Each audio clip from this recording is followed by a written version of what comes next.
जम्मू और कश्मीर की खूबसूरत वादियों में त्रिकुटा पर्वत पर एक ऐसा दिव्य धाम है जो सिर्फ पत्थर और आस्था का संगम नहीं बल्कि चमत्कारों और अनगिनत रहस्यों की एक जीती जागती कहानी है। जी हाँ, हम बात कर रहे हैं माँ वैष्णो देवी के मंदिर की, एक ऐसी पवित्र जगह जहाँ की हवाओं में, गुफाओं में और हर रास्ते पर सदियों पुरानी कथाएं गूंजती हैं। तो सवाल ये है कि आखिर इस मंदिर का इतिहास क्या है और वो कौन से रहस्य हैं जो आज भी हमारी समझ से, विज्ञान से परे लगते हैं।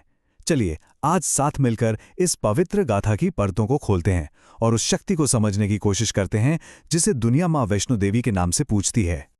हर साल लाखों करोड़ों लोग इस धाम की तरफ खिंचे चले आते हैं। पता है, ऐसा माना जाता है कि ये सिर्फ एक यात्रा नहीं है, ये एक दिव्य बुलावा है, एक कॉल है।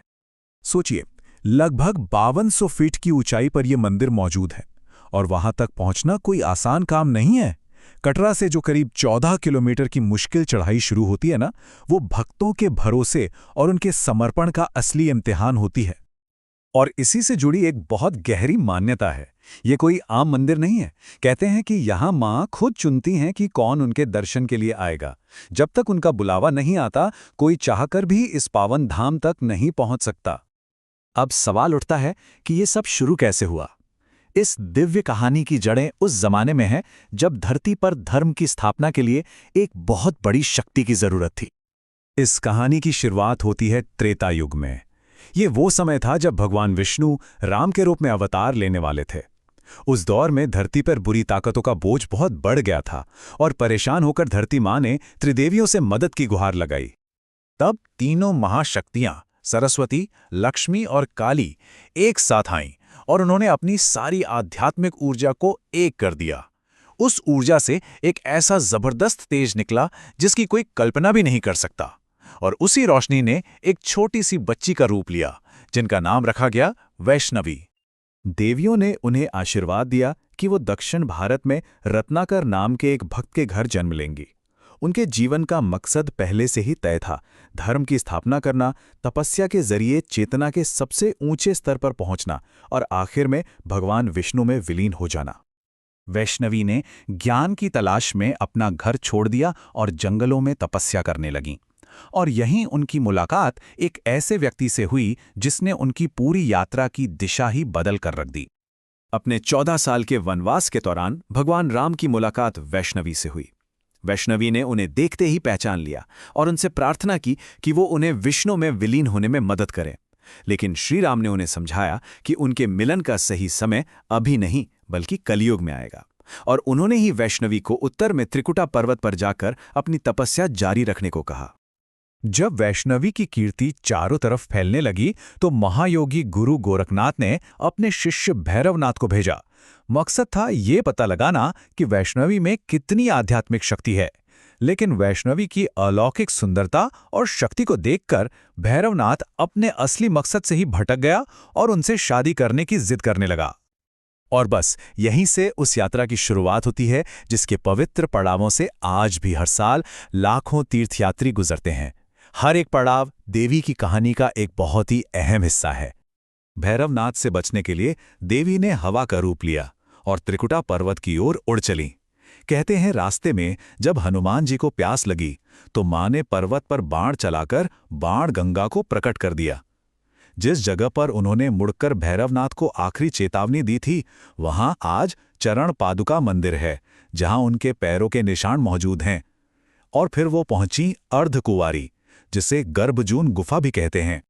उन्होंने इस गुफा के अंदर पूरे 9 महीने तक कठोर तपस्या की, ठीक वैसे ही जैसे कोई शिशु अपनी मां के गर्भ में रहता है। ये जगह आज भी बहुत ज्यादा पवित्र मानी जाती है। और इस गुफा से जुड़ा एक चमत्कार है। मान्यता है कि कोई इंसान चाहे कितना भी मोटा हो या पतला, वो मां की कृपा से इस पतली सी गुफा से आराम से निकल जाता है। ये बात इस जगह के रहस्य को और भी गहरा कर देती है। भैरवनाथ पीछा करते करते गर्भजून गुफा तक आ पहुंचा। इसके बाद जो हुआ वो इस कहानी का सबसे अहम मोड़ था। एक ऐसा मोड़ जिसने इस जगह को हमेशा हमेशा के लिए अमर बना दिया। जब भैरवनाथ किसी भी तरह नहीं माना तो मां गुफा के दूसरे सिरे से बाहर निकली और अपनी आखिरी शरण स्थली यानी उस पवित्र गुफा में पहुंची जिसे आज हम भवन के नाम से जानते हैं। और यहीं उन्होंने महाकाली का रौद्र रूप धारण किया और भैरवनाथ का वध कर दिया। भैरवनाथ का अंत करने के बाद देवी ने उसी गुफा में खुद को 3 पवित्र चट्टानी पिंडों के रूप में स्थापित कर लिया, जिन्हें पिंडियां कहते हैं। दाईं ओर महाकाली, बाईं ओर महालक्ष्मी और ठीक बीच में महासरस्वती।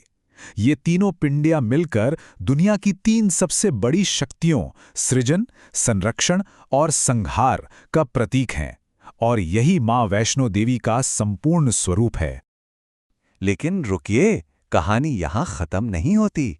मरने के बाद भैरवनाथ को अपनी गलती का एहसास हुआ और मां की करुणा देखिए। उन्होंने उसे एक ऐसा वरदान दिया जो आज भी इस तीर्थ यात्रा का एक अटूट हिस्सा है। पछताता करते हुए भैरवनाथ को मां ने सिर्फ मोक्ष ही नहीं दिया, बल्कि ये वरदान भी दिया कि उनके दर्शन तब तक अधूरे माने जाएंगे जब तक कोई भक्त भैरवनाथ के मंदिर में माथा नहीं टेकता। और यही वजह है कि आज भी भक्त भवन के बाद भैरवनाथ मंदिर जरूर जाते हैं। कुछ समय बाद मां ने अपने एक भक्त श्रीधर को सपने में दर्शन दिए और इस गुफा का रास्ता बताया। श्रीधर ने ही यहां पूजा की परंपरा शुरू की और तब से लेकर आज तक उनके ही वंशज मां वैष्णो देवी की सेवा और पूजा करते आ रहे हैं। तो वैष्णो देवी की ये यात्रा सिर्फ एक धार्मिक सफर नहीं है, ये एक ऐसा अनुभव है जहां अटूट विश्वास, गहरा रहस्य और एक अलौकिक ऊर्जा सब एक साथ मिल जाते हैं और मन में ये सवाल छोड़ जाते हैं कि विश्वास और तर्क की सीमाएं आखिर कहां जाकर खत्म होती हैं।